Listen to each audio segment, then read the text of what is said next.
আন্তর্জাতিক যুব দিবসে কিশোরগঞ্জে আন্তঃ ওয়ার্ড ফুটবল টুর্নামেন্ট, এক গোলে চ্যাম্পিয়ন ৪ নং ওয়ার্ড। বিস্তারিত দেখুন কিশোরগঞ্জ থেকে বোরহান খানের পাঠানো তথ্য ও ভিডিও চিত্রে। কিশোরগঞ্জে জাতীয় ও আন্তর্জাতিক যুব দিবস উদযাপন উপলক্ষে বাংলাদেশ জামায়াতে ইসলামী কিশোরগঞ্জ শহর শাখার উদ্যোগে আন্তঃ ওয়ার্ড ফুটবল টুর্নামেন্ট অনুষ্ঠিত হয়েছে। মঙ্গলবার সকালে শহরের শোলাকিয়া মাঠে আয়োজিত এ টুর্নামেন্টের ফাইনাল খেলায় মুখোমুখি হয় ৪ নং ওয়ার্ড ও ৭ নং ওয়ার্ড দল। রোমাঞ্চকর ও প্রতিদ্বন্দ্বিতাপূর্ণ ম্যাচে দুই দলই বেশ কিছু গোলের সুযোগ তৈরি করলেও ফিনিশিংয়ে এগিয়ে থাকে ৪ নং ওয়ার্ড। নির্ধারিত সময়ে একমাত্র গোলটি করে জয় নিশ্চিত করে তারা। ফলে ১-০ ব্যবধানে চ্যাম্পিয়ন হয় ৪ নং ওয়ার্ড দল। ফাইনাল খেলা শেষে আলোচনা ও পুরস্কার বিতরণী অনুষ্ঠানে সভাপতিত্ব করেন শহর আমির মাওলানা আ.ম. আব্দুল হক। প্রধান অতিথি ছিলেন কিশোরগঞ্জ জেলা শাখার সেক্রেটারি মাওলানা নাজমুল ইসলাম। বিশেষ অতিথি হিসেবে উপস্থিত ছিলেন জেলা শাখার সহকারী সেক্রেটারি শামসুল আলম সেলিম, জেলা অফিস সেক্রেটারি মাওলানা এ.কে.এম. সানাউল্লাহ, জেলা যুব কমিটির সভাপতি খালেদ হাসান জুম্মন, শহর শাখার নায়েবে আমির বদরুজ্জামান রুবেল, শহর শাখার সেক্রেটারি আবু নাসের মোহাম্মদ নঈম প্রমুখ। অনুষ্ঠান সঞ্চালনা করেন শহর শাখার সহকারী সেক্রেটারি মাহফুজুল হক মাসুম। প্রধান অতিথির বক্তব্যে মাওলানা নাজমুল ইসলাম বলেন, মাদক এখন বন্যার পানির মতো বাংলাদেশে ঢুকে পড়েছে, যা যুব সমাজকে ধ্বংস করছে। যুব সমাজকে মাদকের হাত থেকে বাঁচাতে ও সুস্থ সংস্কৃতিতে ফিরিয়ে আনতে খেলাধুলার কোনো বিকল্প নেই।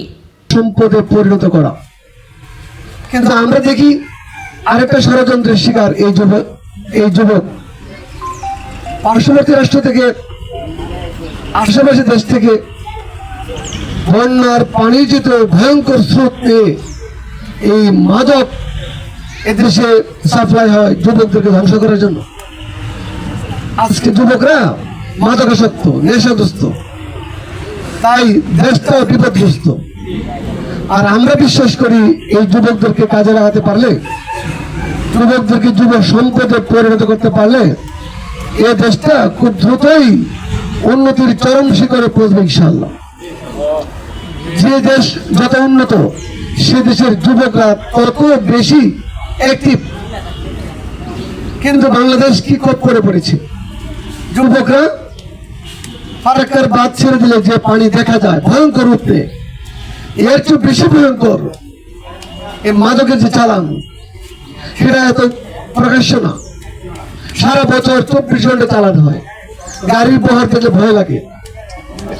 সমস্ত এই নেশাজাতীয় দ্রব্য আমাদের যুব সমাজকে ধ্বংস করার জন্যই কোটি কোটি টাকা ইনভেস্ট হয়।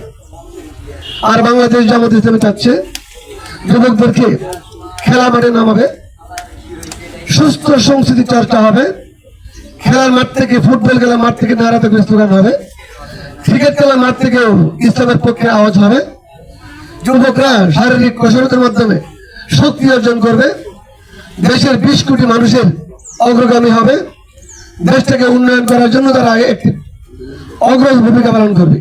আমরা চাই বাংলাদেশ জামায়াতে ইসলামী এদেশে যে ইসলাম প্রতিষ্ঠার প্রত্যয় নিয়েছে, আপনারা সর্ব সেক্টর থেকে এই উদ্যোগকে স্বাগত জানান, ইসলামের পক্ষে কথা বলুন। আগামী দিন ইসলাম এদেশে শাসন করবে কোরআন দিয়ে, হাদিস দিয়ে, প্রায় নিশ্চিত আলহামদুলিল্লাহ। যদি আপনারা সব জায়গাতে কথা বলেন, তাহলে খুব বেশি দূরে নয়, খুব কাছাকাছি আমরা স্বপ্ন দেখছি এদেশের মানুষকে ইসলামাইজ করা যাবে। আপনাদের সার্বিক সহযোগিতা কামনা করছি। সকল সেক্টর থেকে আওয়াজ উঠুক। আগামী দিন ইসলামের দিন, আগামী দিন কোরআন সুন্নাহর দিন। সকল মানুষ সুস্থ সংস্কৃতি লালন করে দেশটাকে উন্নয়ন করবে, এই প্রত্যাশায় আজকের খেলা যারা উপহার দিয়েছেন, আমি রেফারি প্রধান এবং ২ জন সহকারীকেও ধন্যবাদ দিচ্ছি। আপনারা চমৎকার জাস্টিস দায়িত্ব পালন করেছেন, একজন চমৎকার প্রেজেন্টেশন করেছে উপস্থাপক। আমি আমার ব্যক্তিগত পক্ষ থেকে উপহার জানাচ্ছি। খেলোয়াড়রা খেলার মাঠে নামানোর আগে